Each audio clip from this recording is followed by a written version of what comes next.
ये शायरी मेरी पढ़ाई के लिए था या मेरे लेने के लिए था?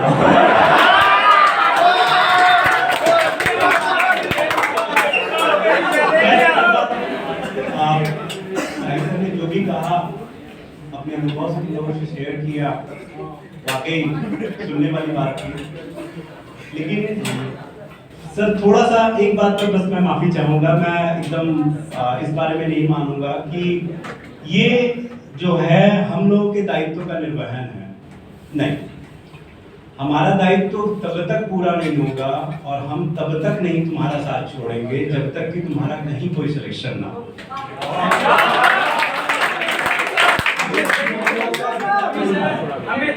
और मैं बता रहा हूँ यहाँ पर सारे टीचर लोगों ने देखा है कि भले आपका बैच समाप्त हो जाए या हम लोग पढ़ा चुके हो, हाँ उसके लिए बताओ बिल्कुल एकदम आप एकदम करंट वाली क्लास है ना एकदम।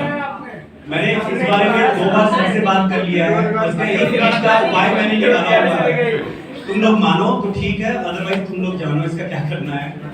जो करंट की क्लास चल, हाँ मेरा काम नहीं हुआ और ना कभी होगा, तब तक नहीं होगा जब तक तुम्हारा रैंक ना देख ले, ठीक है? जो करंट की क्लास चल रही है मेरी 61, 62, 63, अगर वहां कोई जान पहचान आप लोग का है, या करोल बाग में भी शाम को एक बैच चल रहा है, वहां पर हर दिन मैं क्लास के साथ साथ आधा घंटा करंट अफेयर ले रहा हूं और उनकी अलग से मैंने कॉपी बनवा ली है। तो आपको ज्यादा कोई दिक्कत नहीं होगा, या तो आप उनसे लगातार फोटोकॉपी करवाते चलिए, और नहीं तो अभी 3 महीना 4 महीना के बीच में उनके पास अच्छा खासा करंट अफेयर का वो कॉपी तैयार हो जाएगा, इकोनॉमी और भी टॉपिक से रिलेटेड जो एग्जाम के लिए 2025 के लिए इंपॉर्टेंट है। तो इस वाले नहीं है सर। हाँ बोलो, क्या बोलो? 24 में बताए थे वही नहीं है कुछ भी। जो 24 में बताए थे,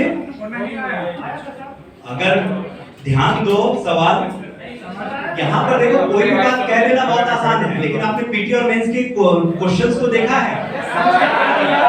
ऐसा नहीं, देखो सबसे इंपॉर्टेंट बात है, कोई भी यहाँ पर खड़ा होकर के टीचर ये नहीं बोल सकता है कि एकदम मेरा पढ़ाया हुआ आ जाए। लेकिन इतना मैं बता दे रहा हूँ कि अगर आपने केवल इकोनॉमी नहीं, यहाँ पर किसी भी सब्जेक्ट को अगर टीचर को अच्छे से फॉलो किया है तो यहाँ बोल देना बहुत आसान होता है तुम्हारे लिए कि सर आपने जो बताया वो आया नहीं। लेकिन ये बताओ कि अगर पूरा क्लास किए हो और क्वेश्चंस को देखो पीटी और मेंस के, तो बता दो कि सर वो सॉल्व हो रहे कि नहीं। ये मैं ये नहीं कहूंगा कि तुम मेरी हाँ पर हाँ मिलाओ, अपने लॉजिक से बात करो भाई। और मैं कहीं भी तुम लोगों के साथ अन्याय, मेरा क्लास अगर 85 क्लास जाता है तो ये नहीं जाता है कि 85 क्लास में मैं यहाँ पर आकर के मुन्नी बदनामी का डांस करता हूँ, बल्कि उन 85 क्लास में तुम लोगों को टेस्ट करवाता हूँ। मेरे साथ समझना बहुत बात को, इकोनॉमिक्स इतना बेसिक सब्जेक्ट वो है, टेक्निकल सब्जेक्ट है, जहां पर मुझे एकदम शून्य से शुरू करना होता है तुम लोग, जहां कुछ नहीं जानते हो, और वहां पर तुम लोगों को लास्ट क्लास तक इकोनॉमिक्स का वो कॉन्फिडेंस दे देना मेरे लिए बहुत होता है। उसके बाद तुम लोग भी तो थोड़ा ऐड करो, वैल्यू एडिशन करो उसमें। ये नहीं कि सर ने कॉपी पढ़ा दिया बस बहुत हो गया, वहां तुम्हारा भी तो एक फर्ज बनता है कि सर मुझे भी थोड़ा वैल्यू एडिशन करना है।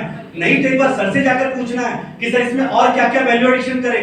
उसके बावजूद मैं अपना करंट अफेयर भी तुम लोगों को दे रहा हूं। तो ये कहना आसान नहीं होगा कि ये कहना बहुत आसान तुम्हारे लिए हो जाएगा कि सर ये नहीं आया वो नहीं आया। इसका तो तुम बैठ करके आराम से जांच परख करते रहना 25 में भी बैठ करके। इंपॉर्टेंट ये है कि सर अब हम कितना इकोनॉमिक्स में अपने आप को कंफर्टेबल पाते हैं। आपसे पढ़ने के बाद अब हम कोई सॉल्व कर रहे हैं टेस्ट पेपर, या अगर हम previous year question paper solve कर रहे हैं तो अपने आप को हम कितना कंफर्टेबल पा पाते हैं, वो मेरे लिए एक अचीवमेंट वाला बात है। तो वहां पर मैं तुमसे पूछ रहा हूँ, प्लीज एक बार खड़े हो ना। नहीं कोई बात नहीं, एक बार खड़े हो जाओ आराम से, कोई बात नहीं, खड़े हो जाओ, एक बार खड़े हो जाओ, एक बार खड़े हो जाओ, एक बार। भाई तुम बस ईमानदारी से बताना, क्या तुम अभी भी इकोनॉमिक्स में अपने आप को अनकंफर्टेबल पा रहे हो? ईमानदारी से देखो, तुम्हारा ईमानदारी तुम्हारे साथ थोड़ा सा। लेकिन ये थोड़ा सा इसका मतलब है कि बहुत ज्यादा तुमको आ रहा है और थोड़ा सा तुमको नहीं आ रहा है। तुम समझते हो इकोनॉमिक्स सब्जेक्ट को पढ़ने और समझने में कम से कम 8-10 साल लगते हैं। इकोनॉमिक्स तो बच्चे छोड़ देते हैं अपने टॉपिक, वहां तुम इतना कर ले रहे हो, और ये थोड़ा सा में भी तुमको क्या प्रॉब्लम है, एक बार मुझसे आकर मिलो तब तो पता लगेगा क्या प्रॉब्लम आ रहा है। खैर इस बारे में हम लोग बाद में करेंगे। सिंपल सा मेरा फंडा यही है बोलने का तुम लोगों का कि ना तो यहाँ टीचर का दायित्व खत्म हुआ है और ना तुम्हारा दायित्व खत्म हुआ है। मैं बार बार क्लास में भी बोलता हूँ, अभी भी बोलता हूँ, ये बड़े शर्म की बात हम लोगों के लिए भी है, आप लोगों के लिए भी है कि हम लोग हिंदी मीडियम में रिजल्ट नहीं दे पा रहे हैं इतना मेहनत करने के बाद भी। नहीं हो तो आप जाकर इंग्लिश मीडियम के 10 क्लासेस करके आओ, किसी भी इंस्टीट्यूट में कहीं भी करके आओ। इतनी मेहनत से कोई टीचर वहां पढ़ा रहा हो तो बता देना मुझे। इतना एक एक चीज रटा करके, एक एक चीज बता करके टेस्ट लेकर कोई करा रहा है तो बताओ, कोई नहीं करा रहा है। लेकिन हम लोग इतना मेहनत कर रहे हैं और बाद में हम लोग को रिजल्ट 0 मिल रहा है। इसके पीछे केवल हम नहीं, आप भी जिम्मेदार हैं।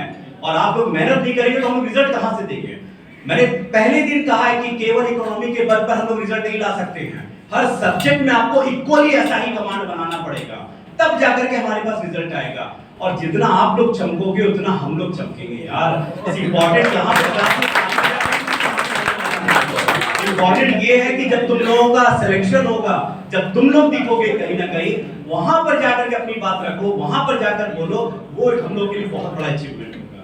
और मैं तो हमेशा से बोल रहा हूँ, अभी भी बोल रहा हूँ, आज तक मुझे तलाश है उस अर्जुन की करके दिखाओ यार। मैं तो चाह रहा हूँ इतने बच्चों को पढ़ाए